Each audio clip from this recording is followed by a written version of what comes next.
What's up, everybody? Welcome back to another movie review. Today we're talking about a 2024 first-time watch, and that would be Drive Away Dolls, or as the title was supposed to be before United States or the movie theaters wouldn't put it up on the marquee, Drive Away Dykes, which is what it says in the previous trailer, and what also Margaret Qualley and the other people have said in the interviews for this movie.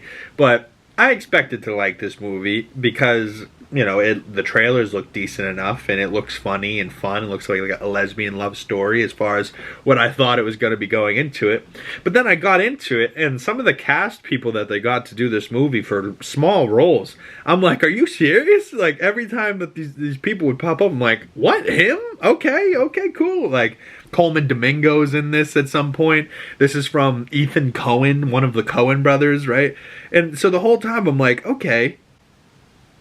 Like I'm slightly confused, but I'm also like, this is funny, but also like just, you know, kind of pointless. Like, there's not really like a great story going on here. You know what I mean? Like, it's not like an all-time classic, but it is funny as heck, and I will give them that. Margaret Qualley stars as Jamie, this like country girl. Geraldine Viswanathan plays Marion. Come on, Marion. And that's a great name for especially the character of Margaret Qualley's playing with their country, you know, southern accent. Come on, Marion. You know, like, it almost sounds like a man saying it, but it's a butch lesbian woman. And Margaret Qualley had just a lesbian wet dream during this entire movie. She just had a fantastic time being just a lovely, lovely lesbian. But in the description of this movie, it's a story of two ladies going south. And they're, where are they at? And they want to go to Tallahassee. And everyone's like, Tallahassee? And she's like, what's wrong with Tallahassee? You know, like, that's like a running joke throughout this thing. Like, who goes to Tallahassee? No one goes to Tallahassee. But I just love that Coleman Domingo was in this. Pedro Pascal is in this, right? And he's just at the beginning of the movie. And, you know, spoilers for this movie. If you don't want spoilers, leave now. But spoilers for this character, at least. Pedro's character's name is the Penis Collector. Right? So his briefcase he has here is filled with dildos of penises that aren't, you know, really confirmed if they're dildos or if they're the actual penises of real people that they've made into dildos. Which confuses me, because it's like, okay, they got them erect and then just chopped that shit off and then made it silicone. Or, I don't know. It's not important, but these are where my thoughts go. I'm like, wait, so how did they get these dicks? You know, like, it doesn't matter, but it does to me. But Miriam, right, is kind of a square, and she kind of stuck up in her job. She goes, I'm snapping at people at my job because I'm too stuck up, and men are trying to hit on me, but I'm kind of into ladies. And they kind of show her character when she's a child is peeking through the fence or jumping on the trampoline, and every time she would get up high enough on the trampoline, she'd see her neighbor sunbathing naked next to her pool. And she was like, the first time she got aroused as a young child was seeing a grown naked woman next door. So I was like, I can get along. I can get with that. I can see where it comes from. You know, like I was the type of kid that was like, I would see a gorgeous older woman, and I'm like 5, and I'm like, whoa, do I have a chance with that 50-year-old woman? In my head, I thought I did. I never did, but in my head, I still think I do. And I'm like, listen, they're completely out of my league and age gap, but none of that matters to me. Like, okay, keep on moving.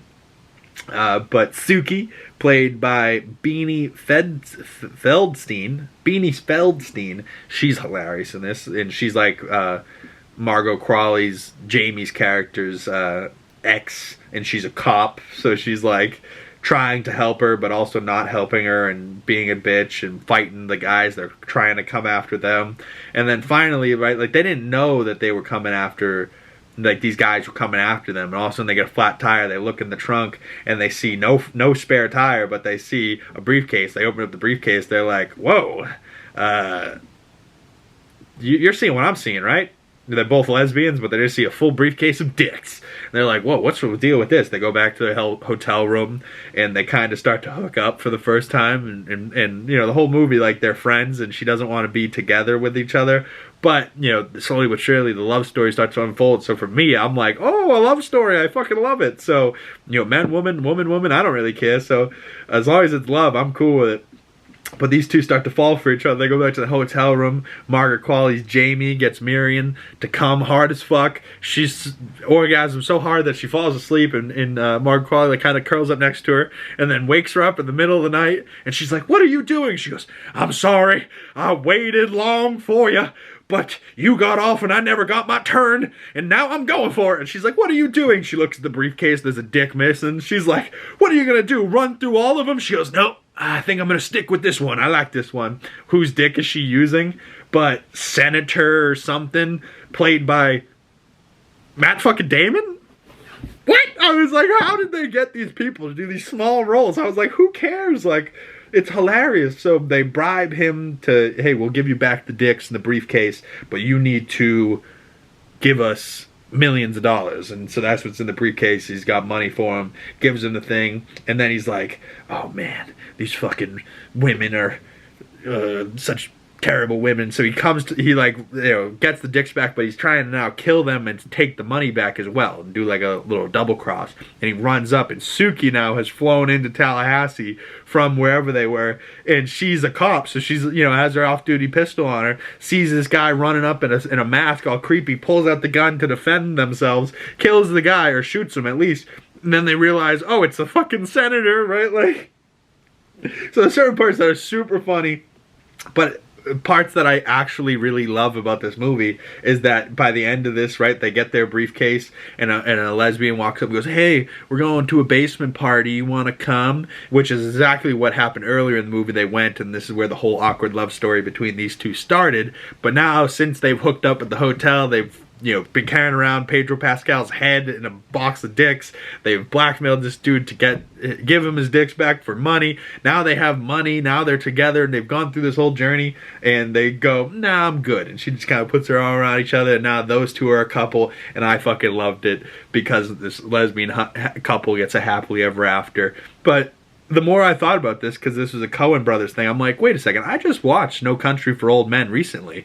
So No Country for Old Men was the cop, Josh Brolin, right? So it's Tommy Lee Jones as the cop, Josh Brolin, and Javier Bardem as the bad guy, right? So this one has, what, Coleman Domingo, I guess, is the bad guy, and Matt Damon kind of filling in that role as well. And then you have Suki the cop, and then you have the two of them are Josh Brolin kind of together. It's so funny to me. I'm like, this is just a lesbian No Country for Old Men is really what this is. But overall, I gave this movie 3 stars, about a 6 out of 10, and I feel like that's low, but this movie doesn't deserve more stars than that, but to me, it definitely doesn't deserve less stars than that. Like, I enjoyed this movie. I thought it was hilarious. I thought it was fun. If you're a woman... What's up, y'all? Sorry, the battery on my camera died, and right before I was about to finish up that last episode, but like I was saying, if you're a woman, if you're a lesbian, and you're into this type of movie... I don't know if you are into this type of movie, but it's probably your type of movie. I absolutely love this movie. I loved the love story between the two women, and I thought it was hilarious. Margaret Qualley's really funny. The lady that plays Miriam, Geraldine's hilarious. Suki's hilarious. I love that Pedro's randomly in here. Matt Damon's randomly in here. So I gave this movie 3 out of 5 stars. So comment below, what do you give this movie out of 5 or 10 stars? What are your thoughts on Drive Away Dykes? Ethan Coen's new movie from 2024. I believe it is out now on Peacock or Hulu. One of those is where I saw that. It's out now on a streaming platform, so go check it out for yourselves. And I will see you beautiful people in the next video. Please like, comment, subscribe, do whatever you got to do. And I will see you guys in the next one. Peace. Thumbs up. Peace.